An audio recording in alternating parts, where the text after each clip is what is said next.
Marvel Comics dropped their Ultimate Universe solicitations. The entire universe is heading towards a climax. Ultimate X-Men, Ultimate Spider-Man, the Ultimates, all ending in December. But the man who created the world, Jonathan Hickman, will not be writing the finale. This was his idea. Ultimate Invasion, Ultimate Universe #1, bringing back the maker. He literally redrew the entire map of the Ultimate Universe at Marvel Comics. Sold fans on a fresh reboot of Marvel's most ambitious imprint. And now that everything is converging in Ultimate Endgame, he's out. This isn't just another creative reshuffle. This is the architect of the Ultimate Universe refusing to finish the story he started again. We saw it in X-Men, we saw it in G.O.D.S, and now we're watching it happen to Marvel's most promising reboot in a decade.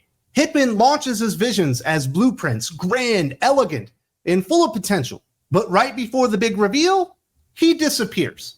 And someone else has to figure out what to do with the pieces. Hickman didn't just launch a comic, he pitched an entire universe.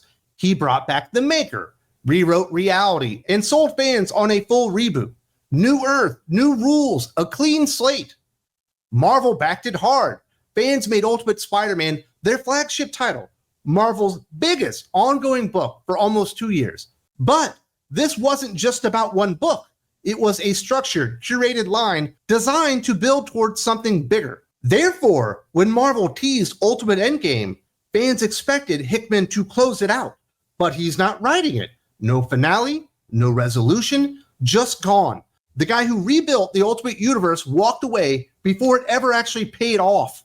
And this isn't new. He did the exact same thing with X-Men. He did it with G.O.D.S. Start something massive, then bail out before it lands. I know we like to talk about how Jonathan Hickman is a world builder. He's the architect of the Marvel Comics universe. No, he's just the most expensive quitter in comic books at this point.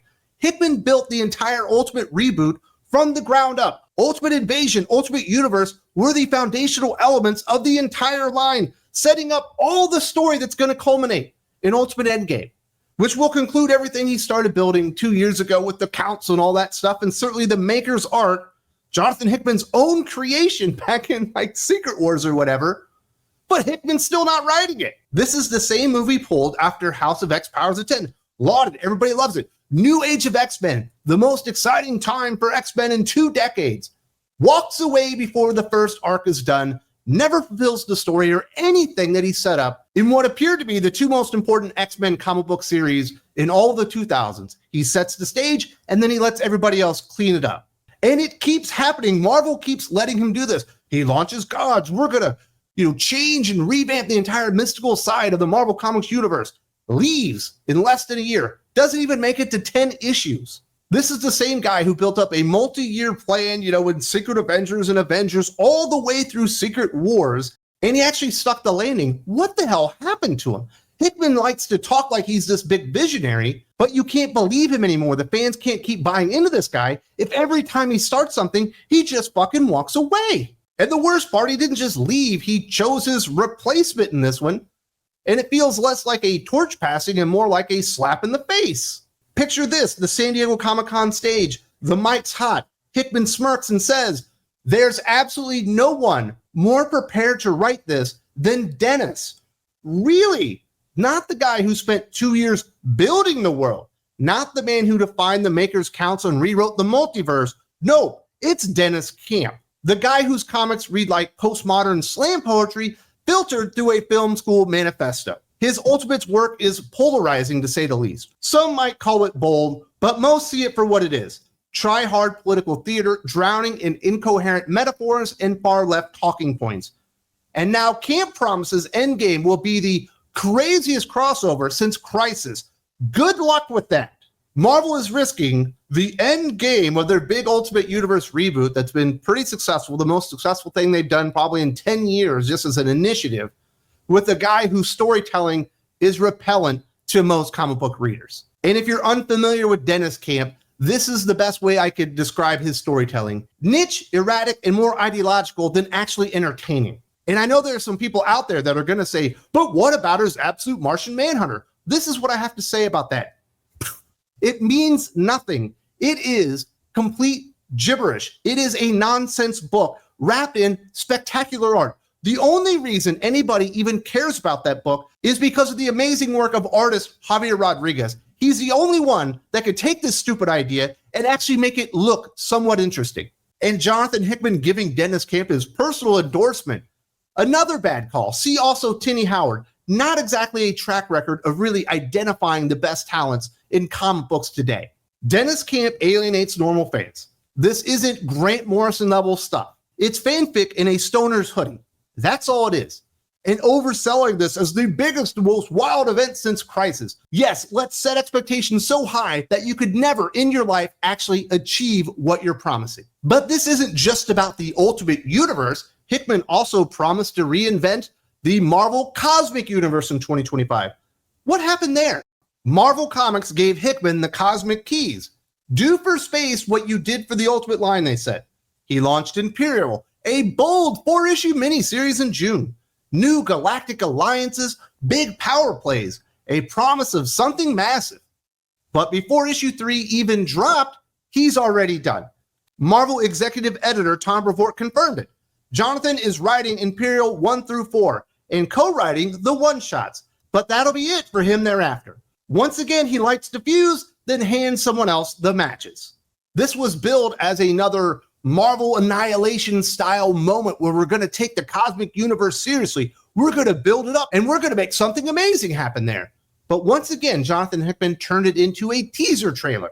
Imperial isn't a failure of marketing. I think that's what they actually want to deliver. What it is a failure of commitment on the part of the writer. And in the end, we're not getting the next Infinity Gauntlet or something amazing like that happening in the Marvel Comics universe that brings everybody into it, reminding them about how amazing it is. No. What we're getting is cosmic level blue balls. And it left Marvel scrambling with patchwork one-shots with Jonathan Hickman co-writing all of them. Oh, I bet he put a lot of effort and thought into these books so they could pretend that his Imperial cosmic event was complete when he decided to leave after only 4 issues.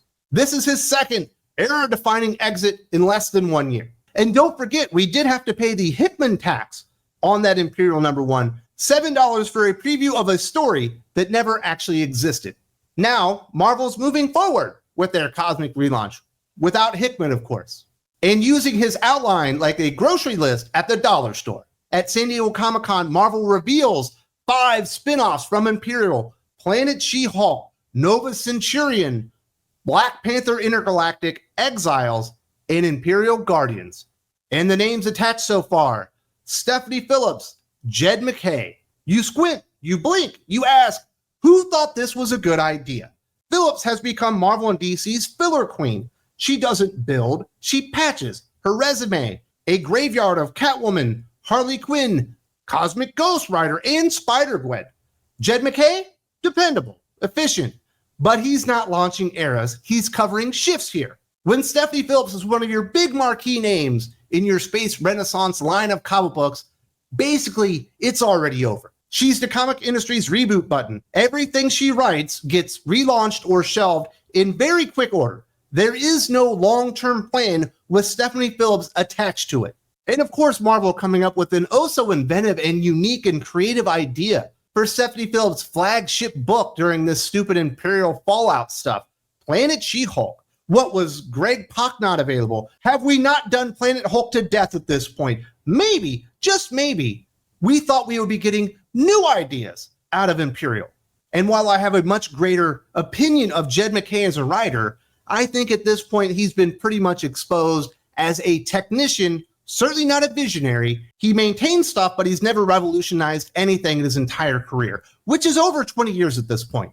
These books exist to plug publishing holes, not to build anything lasting. I'm calling it right here. Not one of these series, which are ongoing, will make it past 12 issues. And I will be shocked if any of them make it past 10. And we certainly all should have known from the very beginning that Hickman's co-writing credit was just a smokescreen because they had no actual ideas or plans. Jonathan Hickman doesn't build stories anymore. He builds anticipation and then he abandons it. Let's recap. House of X Powers of 10 rewrote the X-Men and gave them a new status quo that felt exciting for the first time in over 2 decades. And he bailed before the payoff. Gods promised Mystic Revolution and died after 8 issues. He rebooted the entire Ultimate Universe, wrote the flagship title for 2 years, and now refuses to write the endgame that's supposed to finish what he started. Imperial could have relaunched the cosmic side of Marvel Comics, and it fizzled out after 4 measly issues.